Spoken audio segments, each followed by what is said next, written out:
히브리서 9장 22절에서 28절 말씀, 우리 한 절씩 교독하시고 28절 말씀은 합독하도록 하겠습니다. 율법을 따라 거의 모든 물건이 피로써 정결하게 되나니 피 흘림이 없은즉 사함이 없느니라.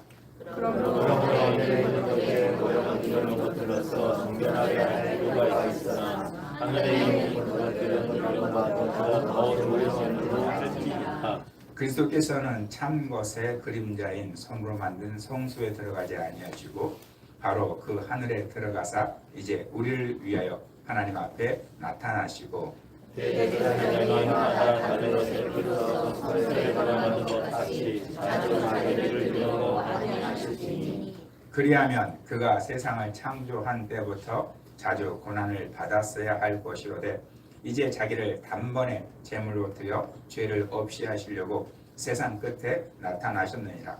한 번 죽은 것은 사람에게 정해진 것이요 그 후에는 심판이 있으리니 이와 같이 그리스도도 많은 사람의 죄를 감당하시려고 한 번에 들이받으셨고 구원에 이르기 위하여 죄와 상관없이 자기를 나타나는 자에게 두 번째 나타나시리라. 아멘. 아멘.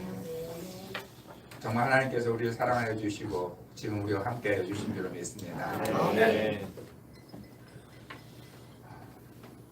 지난주와 이어서 하나님께서는 우리를 위하신다는 것을 이 시간 함께 나누기 원합니다.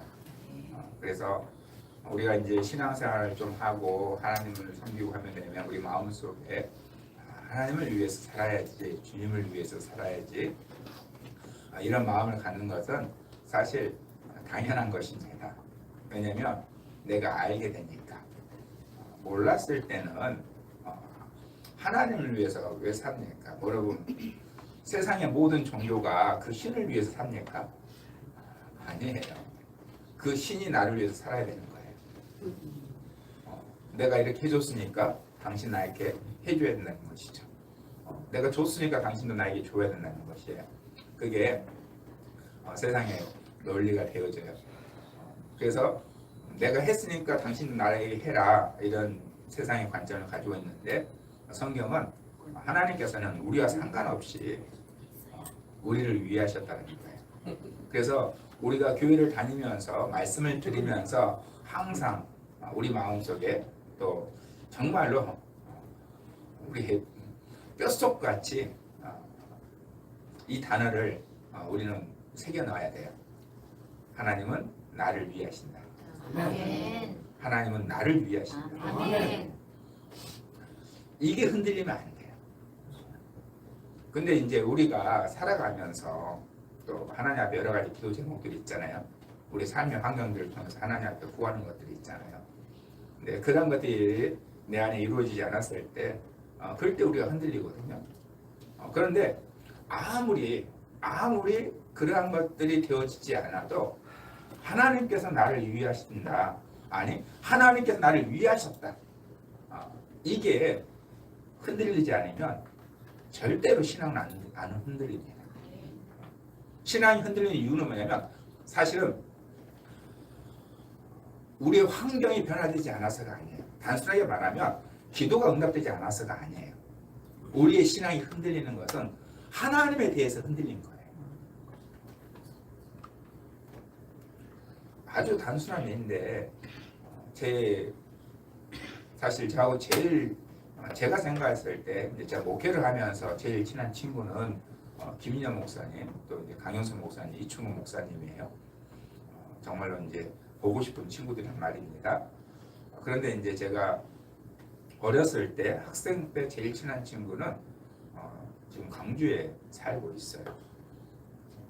그 친구 같은 경우에는 사람 이름 잘 모르는 건데 지금 기준으로는 성공한 친구예요. 사장님이니까. 그런데요, 그 친구가 어떤 친구냐, 제가 교회를 데리고 가려고 전도를 이제 하는 친구고, 저는 그때도 그랬는데 미리 얘기를 해요. 그러면 그 친구가 야, 교회가 이번 주에 꼭 교회 가자 하면 이제 친구가 안 간다 하겠죠. 그러면 이제 제가 계속 얘기를 해요. 교회 가자. 그럼 제가 계속 하다 보면 그래 갈게. 그 말 하면 이제 제가 그 집을 찾아가요. 그리고 이제 교회를 계속 가는데 요즘 우리 아이들도 늦게 일어나듯이 그때도 마찬가지 놀 게 없어도 밤새 놀아요. 그러니까 아침에 자죠. 그러면 자는 애를 제가 이제 깨워가지고 교회를 계속 가는 거예요. 어느 날은 주일날 갔더니 얘가 집에 없어요. 그래가지고 이제 찾고 또 이제 어느 날은 갔더니 문이 잠겨 있어요. 그래서 제가 이제 담 넘어가서 문 열고 들어가가지고 잠자는 애 깨워가지고 교회 데리고 가고 그리고 이제 진짜 그 다음 날은 문이 열려 있는데 얘가 없어요. 딴 친구 집에 자고 있는 거예요. 그래서 그 친구 집 가가지고 끌고 교회를 가고 그렇게 걔가 따라왔던 것은 저하고 관계가 있으니까 그렇게 따라왔던 친구예요. 그리고 이 친구의 가장 큰 낙이 뭐냐? 나이트 가는 거예요. 그래서 금요일 저녁만 되면 광주를 가요. 학생이 무슨 돈이 있습니까? 없죠. 그러면 걔가 어떻게 돈을 마련하느냐? 부모님에게 문제집 산다고. 근데 부모님이 문제집 값이 얼마인지 몰라요. 그러면 그 돈 받아서 문제집을 사야 되잖아요. 넉넉하게 받아놓고 문제집도 안 사요. 그리고 이 친구가 이제 고등학교 이제 3학년이 돼서 저도 이제 3학년 돼가지고 대학교 시험을 봐서 이제 합격을 하잖아요. 그럼 등록금을 내야 되잖아요. 이 친구가 부모님에게 등록금을 받았어요. 다 썼어요. 왜 그랬느냐? 합격을 안 했거든요.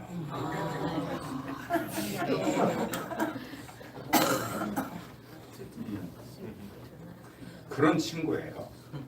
그러면 여러분 이제 그러면 지금 시대 보세요. 그런 친구 사실 또 그 친구는 그 당시에 요즘으로 이야기 쉽게 요즘으로 이야기 쉽게 일진 그룹이었어요. 학교에서 하는 일이 뭐냐? 잠자는 거. 근데 저하고 친구예요. 저는 교회 생활을 계속 했었기 때문에 그런 무리 속에 제가 휩쓸리지 않았던 것이고 그리고 이제 저하고는 제일 친한 친구거든요. 1년에 한 번도 못 만나요. 제가 시골 가면 저희 만나야 될 사람들이 많아서 소위 말해서 저희 가족들이 많아서 거기에 들리기도 시간이 없다 보니까 친구는 못 만나고 올라오거든요. 그래서 가끔 전화통화만 합니다. 그래도 그 친구와 저와의 관계가 깨지지 않아요. 1년에 한 번도 못 만나는데 지금 걔 본 지 너무나 오래됐어요. 그런데 그런 친구가 정말로 성공을 했어요. 왜냐하면 그 친구는 악한 친구는 아니에요. 그리고 자기가 뭐 해야겠다 하는 것은 성실한 친구예요. 다만 노는 거 좋아했고 단 제가 정말 살면서 걔가 다른 친구한테 일진 그룹이지만 해코지 한 걸 본 적이 없어요. 부모님한테만 사기친 거예요. 실제로 다른 친구들한테 사기친 적 없어요. 그런 친구예요. 부모님한테만. 왜냐면 부모님이 사실 그 친구 해달라는 거 다 해준 거예요. 그러니까 어떻게 합격도 안 했는데 등록금을 달아낼 수가 있어요. 그거 가지고 제가 아마 기억하기 서울로 아마 놀러 갔을걸요. 그런데 악한 친구는 아니고 노는 거 좋아했었던 친구고 그리고 자기가 뭘 해야겠다는 것은 성실하게 일했던 친구예요. 그리고 이제 서로 떨어져 살았잖아요. 저는 목회기를 들었었고 그 친구는 광주에서 뭐 한다고 어쩐다고 막 이렇게 했다는 얘기를 들었는데 나중에 봤더니 사장님 돼 있더라고요. 왜? 악한 사람이 아니고 자기에게 주어진 일은 성실하게 하는 사람이었기 때문에 실제로 얘기를 들어봤더니 자기가 그걸 일을 일으키기 위해서 정말 주일도 없이 일을 않고 살았대요. 그렇게 성실하게 살았던 것이죠. 그래서 절대 우리 부모님들 현재 수준의 우리 아이들 보지 마시고 하나님의 계획은 알 수 없잖아요. 그렇죠?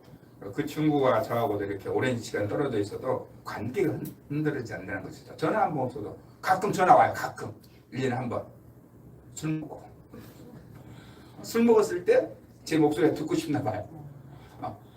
그러면 이제 제가 술 그만 먹고 빨리 교회 가라. 예, 그렇게 얘기를 한단 말이에요. 하나님과 우리에도 마찬가지예요. 기도 응답이 안 돼서 우리의 신앙이 흔들리는 게 아니에요. 하나님에 대해서 흔들리는 거예요. 하나님에 대해서. 그걸 절대 잊어버리면 안 돼요. 하나님 나를 어떻게 했는지, 하나님 나를 위해서 어떻게 했는지, 정말로 하나님 나를 위하시는지. 그렇다면 우리의 신앙은 흔들릴 수가 없어요. 정말로 내가 간절히 기도했던 것이 응답되지 않아도 정말로 흔들릴 이유가 없어요. 왜? 내 삶을 주관하신 분이 하나님이십니다. 나를 위해서 일하신 분이 하나님이십니다. 그러면 내 뜻대로 안 된 것 뿐이에요. 그러면 이제 여기서 정말 중요한 결론을 여러분 내리셔야 돼요. 여러분의 뜻이, 여러분의 계획이 완전해요? 아니면 여러분의 계획이 여러분에게 가장 좋은 거예요?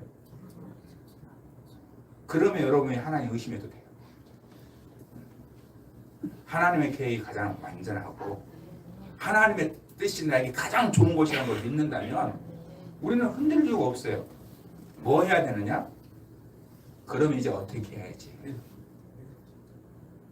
이 상황에서 단순하게 기도 응답이 안 됐어. 하나님 정말 살아계신가? 이게 아니고 하나님 내가 이제 어떻게 해야 됩니까? 하나님 내가 무엇을 해야 됩니까?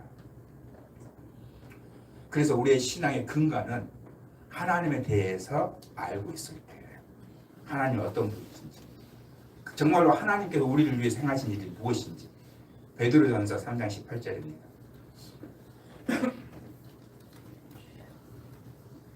읽을까요? 그리스도께서도 단번에 죄를 위하여 사사 의로서 위한 자를 제하시니 이는 우리를 하나님 앞으로 인도하여 하시나 육체를 주임하시고 영으로는 살리심을 받으셨으니. 예수께서 단번에 죄를 위해서 죽으셨어요. 누구의 죄입니까? 나의 죄, 나의 죄를 위해 죽었어요. 그래서 이게 뭐냐? 의인으로서 불의한 자를 대신하셨다는 거예요. 의인, 완전한 분, 죄가 없으신 분이 불의한 나를 대신하셨어요. 왜 그렇게 하셨느냐? 왜 예수님께서 단번에 죄를 위해서 죽으셨냐? 왜 예수께서 의인이 불의한 나를 대신해서 죽으셨느냐? 이는 우리를 하나님 앞으로 인도하려 하십니다. 예수님 십자가의 주의 목적은 명확합니다. 우리를 하나님 앞으로 인도하기 위해서. 이 이야기는 무슨 얘기냐? 여러분, 우리가 하나님 앞으로 나아갔을 때 우리에게 가장 좋은 거예요. 다른 것이 우리에게 가장 좋은 것이 아니고 하나님 앞에 있는 것이 가장 좋은 거예요. 물론 세상의 기준으로도 약간의 예를 우리가 생각할 수 있는데, 뭐 우리가 많은 사람들이 좋아하지 않지만 그 대통령이시니까 많은 사람들이 대통령 앞에 나가려고 하잖아요. 그 앞에 있으려고 그러잖아요. 가고 싶어도 못 가잖아요. 혹시 여러분도 갈 수 있는 분 계시나요? 우리 하나님 앞에서 그게 쓰임받기를 원합니다. 이게 그 뜻이에요. 하나님 앞에 나간다는 뜻이. 창조주 하나님이시잖아요. 여러분, 우리가 하나님 앞에 기도할 수 있는 것이 얼마나 큰 특권인지 알아야 돼요. 누구나 아무나 할 수 있는 게 아니에요. 하나님이 우리에게 구하라 말씀하신 것은, 부르짖으라 말씀하신 것은 하나님이 듣겠다는 거예요. 우리는 하나님 앞에 말할 수 있는 존재예요. 무엇 때문에? 예수님께서 단번에 죄를 위해서 죽으셨기 때문에, 예수님께서 불의한 나를 대신하셨기 때문에, 이는 우리를 하나님 앞으로 인도하려 하십니다. 그래서 정말로 예수님께서는 우리를 위하여 단번에 죽으신 거예요. 우리를 하나님 앞으로 인도하게 하려고. 그래서 육체로는 죽음을 당하시고 영으로는 살리심을 받으셨다는 거예요. 왜? 죽으시면 여러분 잘 생각해 보세요. 저는 정말로 성경 말씀을 생각하면서 얼마나 성경 말씀이 조직적인지, 그러니까 얼마나 성경 말씀이 순서적으로 맞춰져 있는지 생각하게 되어져요. 예전에는 그런 생각 많이 안 했지만 말씀을 계속 묵상하다 보니까 생각하게 되는데, 우리가 구원받는 데 있어서 예수님 십자가에 죽으시면 돼요. 그죠? 그래서 우리가 하나님께 나아가면 되잖아요. 그래서 우리는 예수님이 부활했다는 거 다 알아요. 그래서 왜 예수님이 부활하셨는지 그건 생각하지 않아요. 예수님이 부활하신 이유. 죽은 건 너무나 중요해. 십자가가 있으니까 우리 죄를 위해서 죽으셨어. 그럼 예수님이 왜 살아나셨냐는 거예요. 영으로는 살리심을 받았다고 얘기하고 있잖아요. 근데 예수님이 부활하셨잖아요. 죽은 게 끝이 아니에요. 부활하셨어요. 그러면 우리의 죄의 문제는 부활하셔야 해결됩니까? 아니잖아요. 죽으심으로 해결되는 거예요. 대신 죽으신 거니까 그게 끝나면 되는 거예요. 그런데 부활하셨어요. 왜 하셨냐는 거죠. 로마서 4장 25절 읽을까요? 예수는 우리가 것 때문에 내주이 되고 또한 우리를 살아나셨느니라. 아멘. 살아나신 이유가 뭐냐? 우리를 의롭다 하시기 위해서. 그래서 살아나셨다라는 거예요. 예수님 십자가에 죽으심으로 우리의 모든 죄를 담당하셨어요. 그러면 정말로 담당했느냐? 정말로 죄값 치렀느냐? 그것을 무엇으로 확증하셨냐? 살아나심을 통했어요. 그래서 로마서 10장 4절입니다. 그리스도는 모든 믿는 자에게 의를 이루기 위하여 율법의 마침이 되시니라. 아멘. 누구에게? 믿는 자예요. 믿는 자. 예수님이 십자가에 죽는 그것이 끝이 아니에요. 이미 이루어진 일이에요. 2000년 전에 예수님이 십자가에서 죽으셨어요. 그런데 어떻게 우리가 의를 얻느냐? 믿는 자예요. 믿는 자. 예수님은 믿는 자에게 의를 주시는 거예요. 예수님이 살아나신 것이 우리를 의롭다 하게 하기 위해서예요.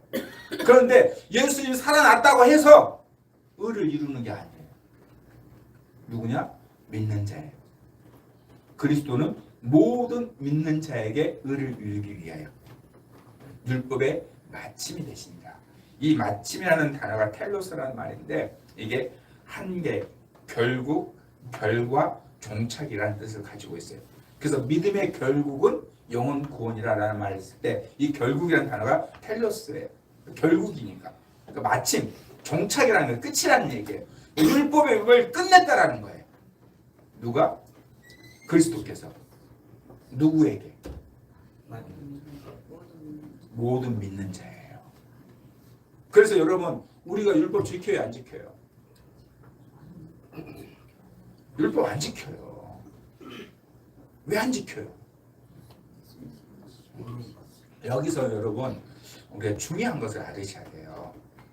왜냐하면 요즘 우리 한국 교회 안에 우리가 열심히 하나님을 믿다 보니까 하나님을 더 잘 믿기 위해서 행위를 강조하는 경우가 많이 있어요. 그런데 우리가 명확하게 알아야 할 한 가지가 있는데 그게 뭐냐면 여러분 율법을 통해서도 구원을 받습니다. 왜냐하면 율법이 하나님의 의니까. 그게 하나님의 선물이에요. 율법이 절대 악한 게 아니에요. 하나님이 주신 선물이에요.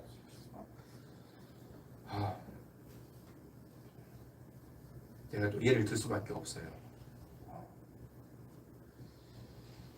정말로 여러분에게 그 요즘 핸드폰을 말하면 안 돼요. 스마트폰이죠. 핸드폰은 들고 손에 있는 전화기인 거고 요즘 얼마나 비싸요? 우리나라에 나온 것이 250만 원 이러더라고요. 그러니까 여러분 전화기 생각하면 비싼 거죠.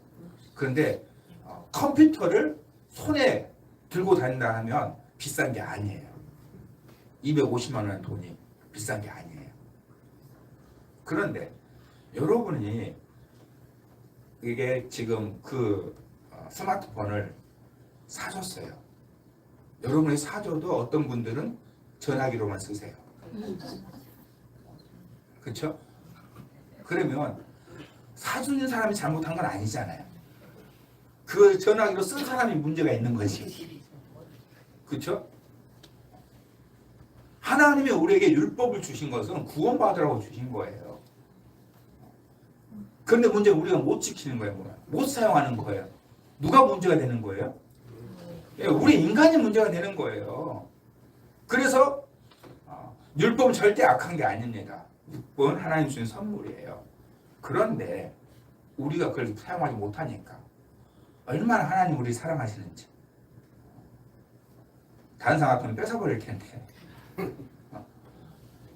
그런데 율법에 또 다른 의를 주셨다는 거예요. 로마서 3장 보니까 같이 볼까요? 이건 정말로 중요한 말씀이 되거든요. 로마서 3장 21절 읽어볼까요? 이제는 율법 외에 하나님의 한 의가 나타났으니 율법과 선자들의 증거를 받는 것이다. 이제는 말은 뭐냐면 이전의 상황에 이전은 뭐냐? 율법에 관한 이야기예요. 율법을 통해서 의를 얻는 사람이 한 사람도 없다라는 거예요. 못 지킨다라는 거죠. 하나님이 줬는데도 불구하고 그걸 못 지킨다라는 거예요.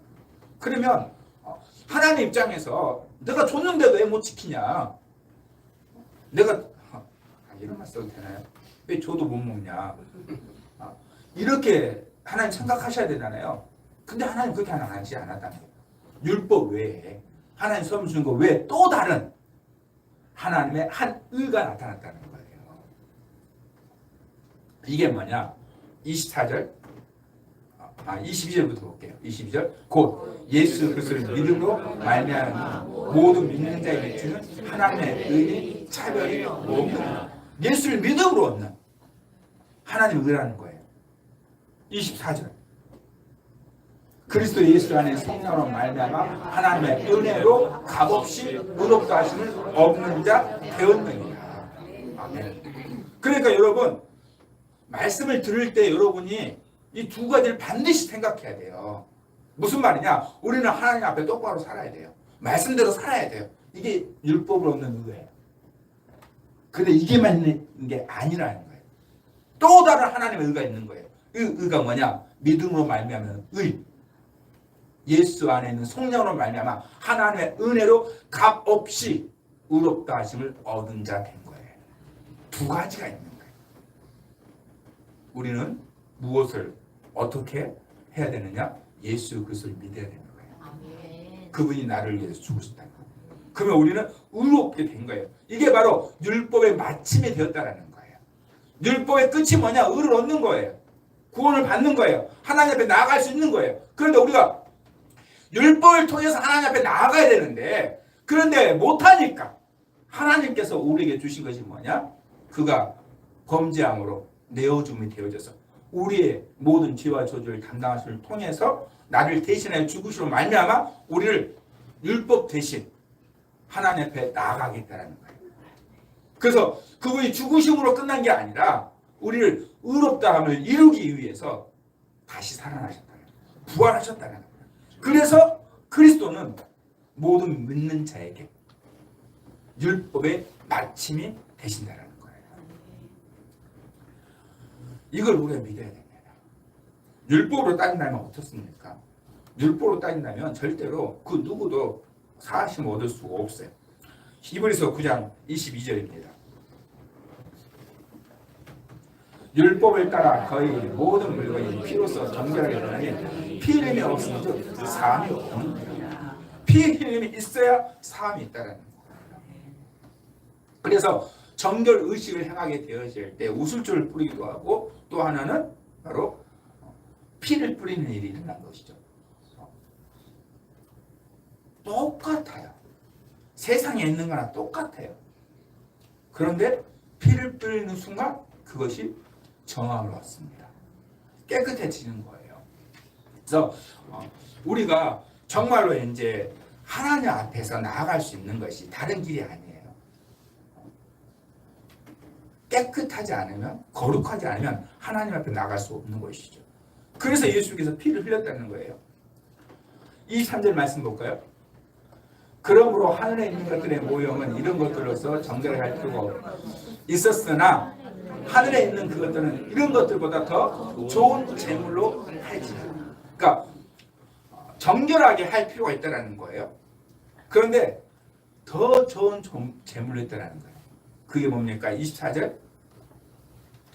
그리스도께서는 참 것의 그림자에 손으로 만든 송수에 들어가지 아니하시고 바로 그 하늘에 들어가서 이제 우리를 위하여 하나님 앞에 나타나시고. 아멘. 그분이 부활하셔서 바로 어디로 들어가셨어요? 하늘 송수로 들어가셨어요. 사람이 만든 송수가 아니라 하늘 송수로. 왜 하늘 성소로 바로 올라가셨어요? 무엇 때문에? 우리를 위하여. 그러니까 이 땅의 성소가 피를 통해서 정결하게 되잖아요. 그래서 매번 피를 바르잖아요. 매번. 1년에 한 번 대제사장장에 들어갈 때도 피를 가지고 들어가는 거예요. 매년. 왜 그렇게 하는 것이냐? 그 성막에 임하신, 성전에 임하신, 지성소에 임재하신 하나님을 만나러 들어가기 위해서예요. 그런데 예수 그리스도는 손으로 만든 곳이 아니라 직접 하나님이 만나러 오신 그 장소가 아니고 어디로? 하나님이 계신 곳으로. 그러니까 이 세상의 짐승의 피는 매년 흘려서 하나님 앞에 못 가니까 하나님이 오신 거예요. 장소에 내가 이것은 구별해 놓을게. 대신 구별하는 의식으로 피를 뿌려. 그러면 내가 여기서 너희의 죄값을 물지 않을게. 그 장소를 만들어 놓은 거예요. 그곳에 하나님이 오시고 인간이 들어가는 거예요. 그런데 예수 그리스도께서는 그렇게 하지 않으시고 인간이 만드는 그 장소로 들어간 게 아니라 직접 하나님이 계신 곳으로 들어갔다는 거예요. 왜? 우리를 위하여서. 우리가 직접 하나님 앞에 나아갈 수 있도록 하기 위해서.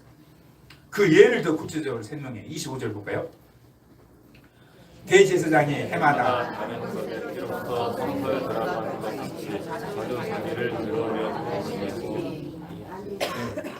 대제사장이 해마다 했다라는 거예요. 근데 예수님은 그렇게 하지 않았다라는 것이죠. 만약에 제사장처럼 했다면 26절 그리하면 그가 세상을 창조할 때부터 자주 고난을 받았어야 할 것인데 이제 자기를 단번에 제물로 드려 죄를 없이 하시려고 세상 끝에 나타나셨느니라. 아멘. 계속 고난 받으셔야 되는데 그러지 않았다는 거죠. 왜?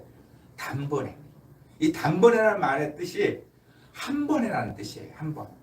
한 번, 첫째 이런 의미를 가지고 있는 단어거든요. 그런데 단번에 했다는 한 번에. 그리고 어디에 나타나셨어요? 세상 끝에. 죄를 없이 하려고. 그럼 누구든지 하나님 앞에 나갈 수 있다는 거예요. 예수님이 정말로 그분의 십자가의 피를 통해서 하신 일이 뭐냐? 우리를 하나님 앞에 바로 갈 수 있게 하신 거예요. 그래서 여러분, 우리는 대리인이 필요 없어요.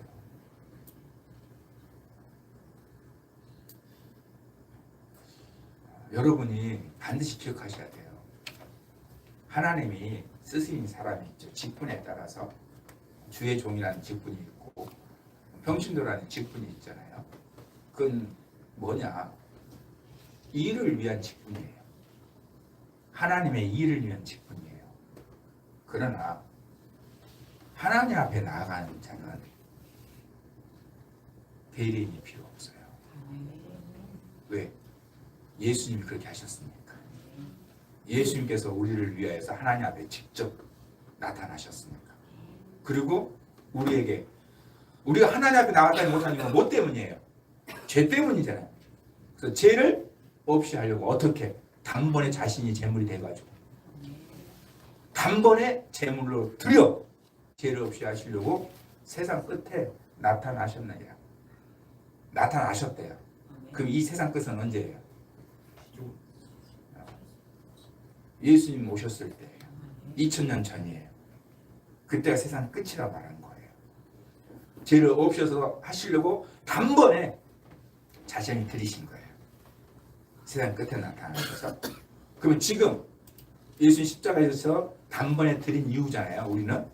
지금은 어떻게 되는 거냐? 28절. 이와 같이 그리스도도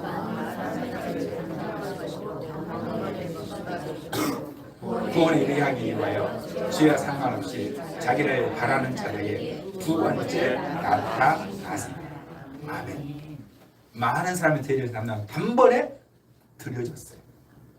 이미 예수님 십자가에서 죽으신 것, 이미 단번에 들이신 것은 이루어진 일이에요. 그러면 어떻게 될 거냐? 구원에 이르게 하기 위해서 죄와 상관없이 누구에게? 자기를 바라는 자들에게. 이 세 번역을 한번 읽어주실래요? 같이 다시 볼까요? 이와 같이 그리스도께서도 많은 사람을 징계시키시고 단 한 번 자기 이름을 제물로 바치셨고 두 번째로는 죄와 상관없이 자기를 기다리고 있는 사람들에게 나타나셔서 구원하실 것입니다. 아멘. 아멘. 그래서 여러분 누구를 기다려야 돼요? 누구를 바라봐야 돼요? 누구를 붙잡아야 돼요? 예수 그리스도예요. 지금 자기를 기다리는 사람들에게 나타나셔서 구원한다고 말씀하고 있잖아요.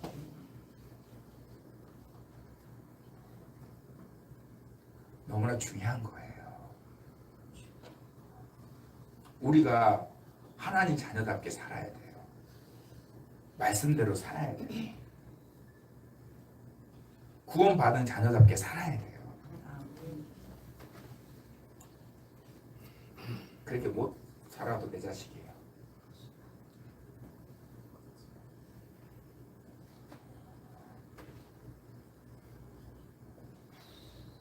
제가 아버지의 사랑과 어머니의 사랑을 받고 정말 감사해요. 저는. 왜냐하면 사랑을 받고 자라서 제가 자존감이 높아요. 그래서 제 아내가 가끔 얘기를 해요. 저 사람은 뭐든지 잘한다고. 자존감이 정말 높아요. 무슨 얘기냐면 잘한다고 생각하니까 자존감 높잖아요. 그러니까 일을 두려워하지 않아요. 뭘 하는 걸 두려워하지 않아요. 그냥 해요. 걱정 그런 거 별로 없어요. 그러니까 생각은 많지만 제가 뭘 해야 되겠다 했을 때 안 하는 건 거의 없어요. 제가 정말 그렇게 생각해 보니까 아내 말을 듣고 제가 생각해 보니까 내가 사실 몰랐는데 그전에는 몰랐는데 제가 정말로 자존감이 높더라고요. 제가 자존감이 높으니까 다른 사람 별로 신경 안 써요. 다른 사람의 말에. 저 사람이 나를 싫어한다? 그러면 그래라. 신경 안 써요. 그런 거에. 별로 제가 영향을 받지 않아요. 왜? 내 스스로가 자존감 높으니까. 근데 제가 이 자존감이 어떻게 생겼겠어요? 사랑을 받아서 생긴 거죠. 그러면 여러분 저의 과거를 아시잖아요. 제가 사랑받을 만큼 산 게 아니잖아요. 정말 집에서 뒤지게 맞고 쫓겨나기도 하고 내가 생각해도 저도 이해가 안 가요. 왜 그렇게 했는지 이해가 안 가요. 물론 친구랑 같이 했는데 그 친구가 저에게 강제로 시킨 건 없어요. 그냥 제가 같이 한 거죠. 그래서 정말 많이 맞았지만 그래도 아버지의 사랑을 받고 그리고 단 한 번도 아버지의 사랑을 의심한 적이 없어요. 그러면 아버지는 왜 저를 그렇게 하셨을까요? 내가 잘못하시니까 때렸죠. 정말로 심하게 맞기도 하고 그렇게 때렸는데 아버지는 항상 저에게 실질적으로 사랑을 베풀어 주셨죠. 그건 무슨 얘기냐? 어쨌든 정말로 이런 말씀까지도 해야 되는데 제가 도둑질도 했어요.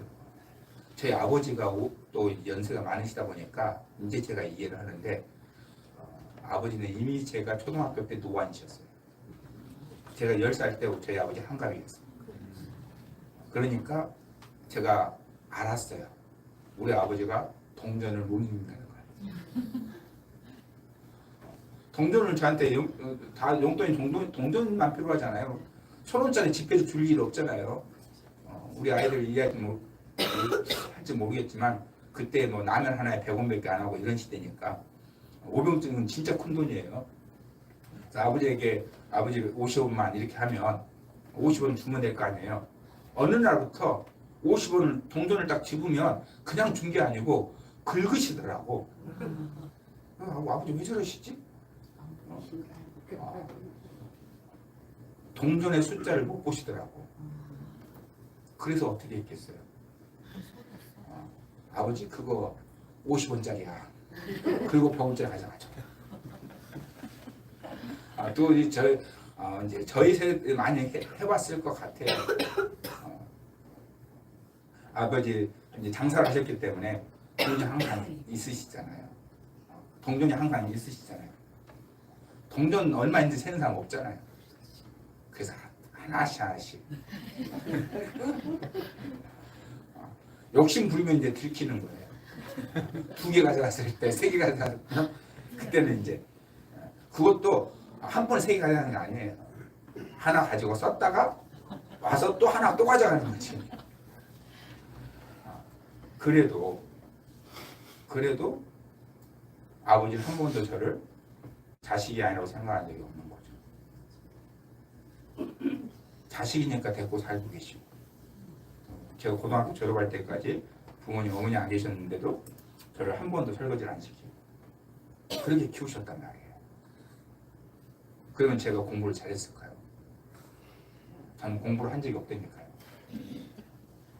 집에 와서 공부를 한 적은 시험 기간 외에는 없어요. 고등학교 3학년 때부터 야간 자율 시간에 공부를 한 거예요. 대학을 가야겠다 생각해서. 그런 자식 도시락 챙겨주시고 아침에 밥 안 먹으면 학교 안 보내시고 왜 그렇게 하셨을까요? 자기 자식이니까. 제가 아버지 마음에 든 게 아니고 제가 그렇게 살지 못했어도 자기 자식이니까. 하나님이 그러신 거예요. 하나님. 그 누구를 구원하셔요? 자기를 기다리고 있는 사람. 절대 우리는 여러분 정말 하나님 말씀대로 살아야 돼요. 하나님 뜻대로 살아야 돼요. 여러분 그러지 못해도 하나님의 자녀예요. 예수님이 나를 위해서 죽으셨으니까. 내가 예수의 십자가의 죽음을 믿는다면 예수의 죽음이 나의 죽음이라는 걸 믿는다면 이것이 얼마나 중요한 거냐. 히브리서 10장 12절입니다.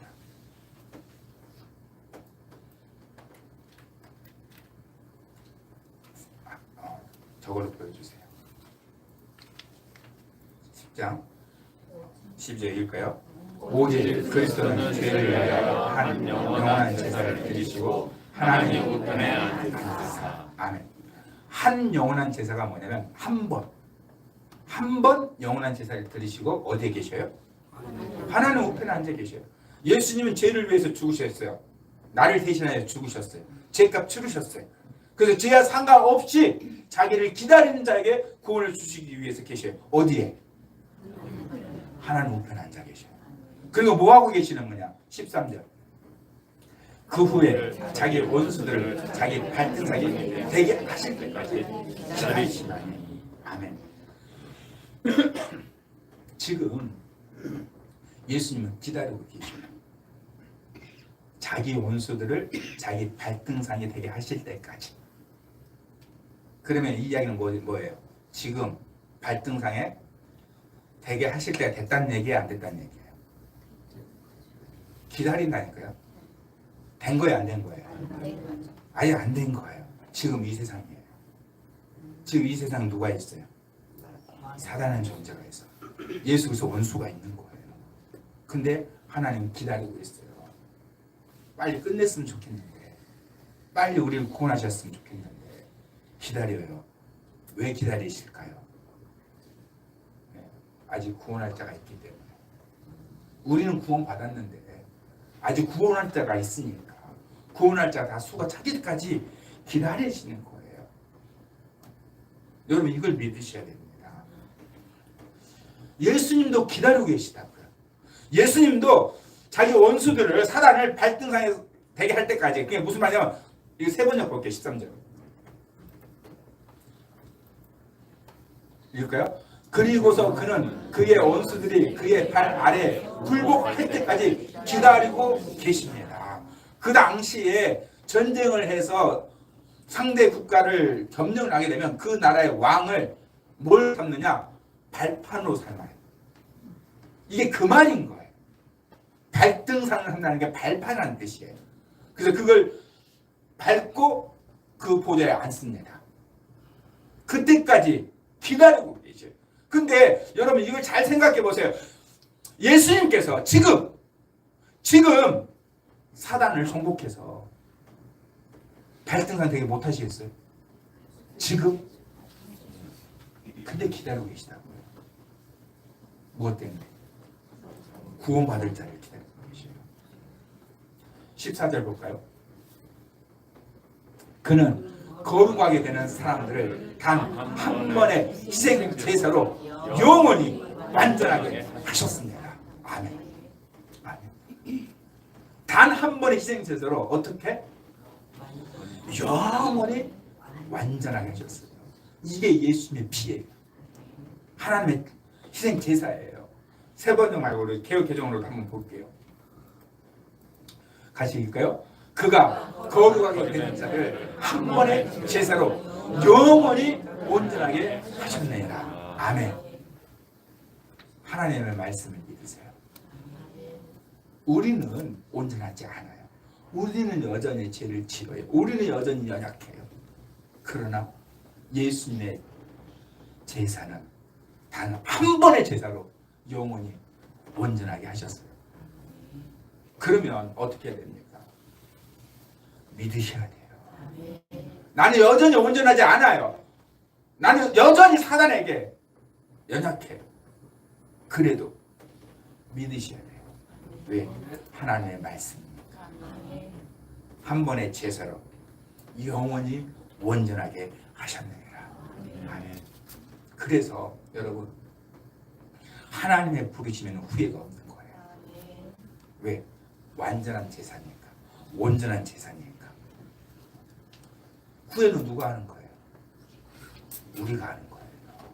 내가 하는 거예요. 하나님의 계획 우리가 알 수 없어요. 하나님의 뜻 알 수 없어요.